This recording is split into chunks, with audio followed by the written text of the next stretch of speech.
Welcome to Dremels. Today we will share with you an article related with laws related with two countries, specifically the United States and New Zealand. So, so let's start. The article was published by the Washington Post, and now we will share with you. Everything starts with as a specific country, New Zealand. Okay, what's happening with New Zealand? New Zealand has suffered in March a big problem related with guns, related with terrorism, and also related with with a specific problem that the United States also has. How to control guns and the laws that we need to deal with that problem, which which ends with big a tremendous problem around the world. So 2 days ago, the Prime Minister of New Zealand, Jacinda Ardern, um, was in a meet between different organizations that belongs to the OECD. So in that place, reporters and also people ask her about about the laws in New Zealand related with gun, because New Zealand has suffered um, an attack in March where left 50 more than 50 people uh, in more than 50 people who lost their life. So and the prime minister announced the change that New Zealand had to do to deal with that problem. So the reporter asked her why the United States doesn't doesn't change its laws if the United States has similar problems related with guns, and she explained about the case of Australia, where when in 1996 there was a gunman who killed 35 people in that year. So the same has occurred in New Zealand after a gunman killed 51 people in attacks on two mosques in Christchurch on March 15. So having that problems, New Zealand had to act immediately. The Prime Minister of Jacinda Ardern on March 21 announced plans to implement new gun restrictions after the Christchurch attacks.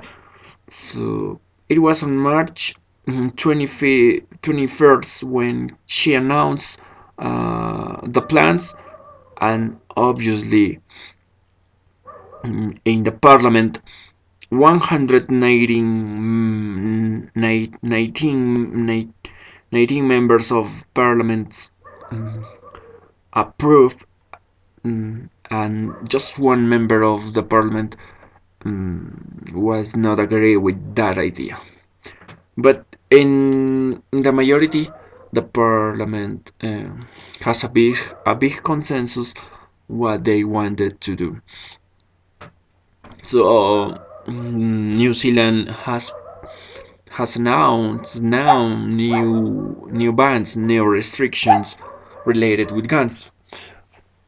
For example, New Zealand bans now military-style semi-automatic weapons, assault rifles, and certain size of magazines and ammunitions. So also New Zealand bans a buyback program for gun owners. Um, a buyback program for gun owners will be in place until September. So people who who has guns, for example, military-style semi-automatic weapons or assault rifles, they have to change that because those are not permitted now. So they have until September to change uh, these types of this type of guns.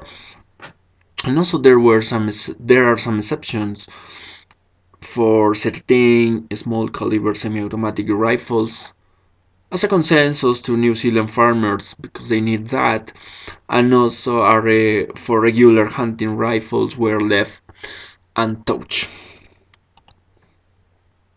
So now we have here an anecdote. Before the Christchurch shootings in New Zealand, there were no pressures about to change our to change the gun laws in that country because there was no need.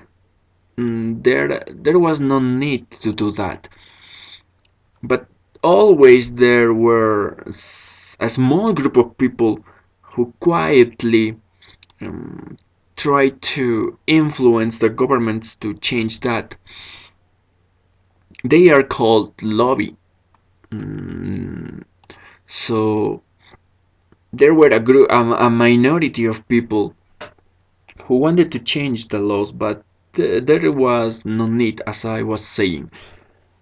It was fierce, but after the Chris after the Christchurch shootings, mm, um, the need to change the laws was so important. And we have a data here for sharing, which is that 86% of New Zealanders live in urban areas. So there is a big amount of people who live in urban areas. So and it has a tremendous power because if we compare the percent of people of now let me clarify something.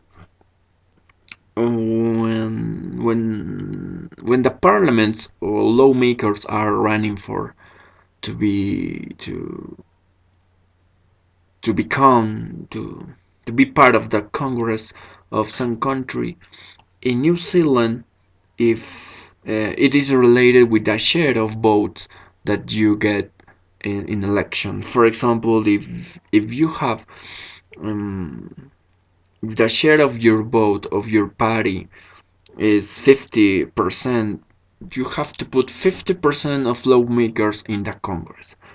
If the share of your votes is 60%, if your party gets 60% of the votes in that country, you have to put 60% of people in the parliament. So it means if there are 86% of New Zealanders living in urban areas, it means that the the lawmakers is going to be 80% from urban areas because that place vote for you. In that case, urban areas as vote with you. So you have to put the same share of your votes with the same with the same share of people of lawmaker in this case in the same.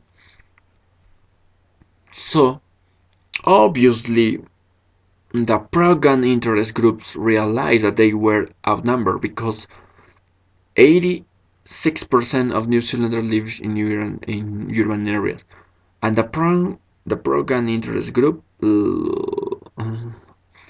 was from rural places. So I mean, 80 only 14% were pro-gun interest groups. So lawmakers pro-gun interests, they were outnumbered.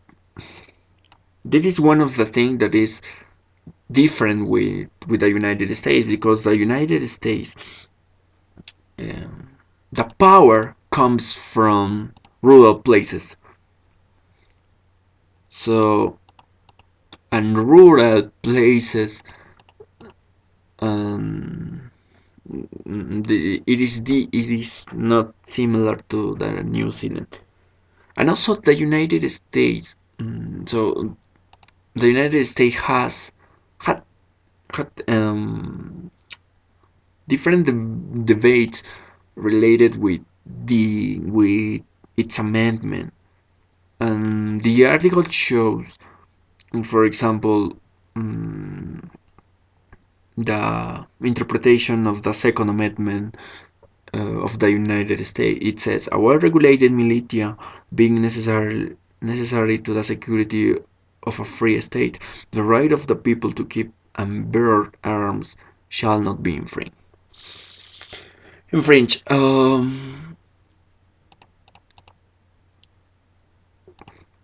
Okay. The interpretation of this is that, I mean, the scenarios are different. Because um, New Zealand, in New Zealand, lawmakers had different scenarios. So it was easy for New Zealand to change its laws, but for the United States, it's kind of difficult, because they have to face first. They have to face the tribunal, that different tribunals in the United States because of the amendment. So to keep a paper arms, it's like a right in the United States. So after the Christchurch attacks, Facebook said it delayed 1.5 million videos of the shootings within the first 24 hours. So and there is a concern here related also with how to with how to the sell with the right of expression, because people post what they want. If you in some way try to ban some of the content that people publish, you will affect the right of expression. So the First Amendment is related with that. Congress shall make no law respecting an establishment of religion or prohibiting the free exercise thereof, or abridging the freedom of speech or of the press, or the right of people peaceable to assembly and to petition and government for redress of grievance. So, as in the case of gun control, Arden has taken a different stance, arguing that preventing extremism and violence does not automatically limit freedom or speech. It will not be only issue on which the United States is increasingly isolated. So, we have two countries with gun laws. New Zealand has recently changed that, but the United States is still keep keep its gun law. In the United States were some different cases about gun problems with associated with guns. So many people are trying to convince authorities to change that, but it's not easier. It is not easy. for the United States, because they have to face first the tribunal who has to interpret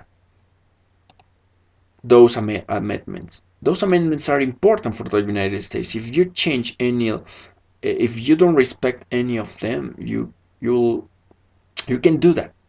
You have to work having those amendments. So the interpretation that the tribunal um, um, makes about them, it is so important. So well, that's all. Thank you for everything.